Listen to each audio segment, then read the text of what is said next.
loves us even though we sin. And yesterday, we talked about what it means to be honest with our sins. Today, we're going to be talking about one messy person that created his own mess. He created his own mess by making a couple of bad choices, and he didn't stop making the bad choices until his life was a complete mess. Luke 15:11, verse 12 says, "There was a man who had two sons.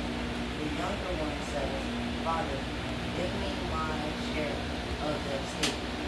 So he divided the property between them." Now, does anybody know what estate is? What is an estate? Not quite. Estate is like a inheritance, and an inheritance is something that you get from somebody, something that's like passed down to you. Now, the first bad choice that we did, the son asks for his share of inheritance. Now, like I said, inheritance is something usually money that their parents leave them to their children, or it could be anything else, but money is usually what they give them. So the son asked for his inheritance first. Well, he asked for his inheritance very early. He wanted it now. So the son was basically saying that he wanted his money right now, and he couldn't wait until his father died to get his inheritance. Now, he said he wanted it now. And that was obviously a terrible and hurtful thing to say. Now, if somebody just said that they wanted you to die right now, how would you feel?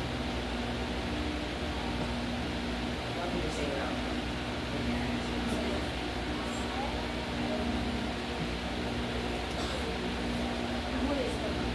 And that was his first bad choice.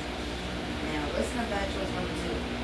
The son moved away. He got his inheritance, but he moved away to a country that was so far.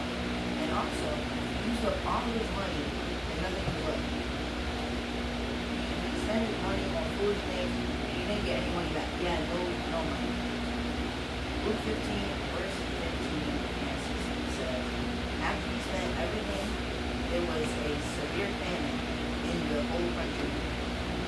He didn't have anywhere to sleep, and he didn't have anything to eat. He had to get a job working in the fields to feed pigs. And he was so hungry that the food the pigs were eating was good to him." The son was at the point where he had no choice other than to return home. And his father knew that he ran home to his father. He knew that he hurt his father's feelings by asking him for his inheritance early. And he was listening on foolish things. He didn't know whether or not his dad would accept him that night. Now, during his journey home, he would repeat the same thing over and over again. "Father, please forgive me, for I have been foolish and wasted all of my money on foolish things." Well, to make a long story short, Luke 15:25 says, "He went and traveled to his father. But while it was still a long way for him, his father saw him, and he was filled with compassion." Now, can anybody tell me what is compassion?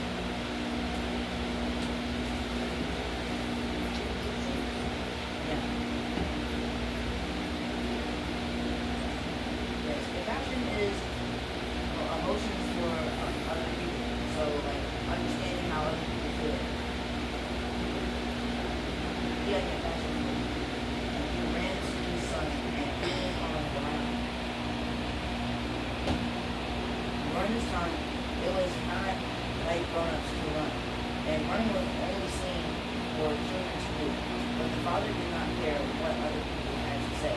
Each was overjoyed to see his son return home to him. So, the moral of this story is no matter where you are in life, no matter how much of a mess we make, how far or close we are to God, God will always forgive us for our mess. Confess our sin and acknowledge that we are next. First John 1, 3, First John 3, 1 says, see what great love the Father has lavished on us, that we should be called children of God. Does anybody know what lavish means? Well, lavish is to give something an extremely generous amounts, like extremely generous amounts of compassion. Lavish is the opposite of stingy. And we are the son, we are the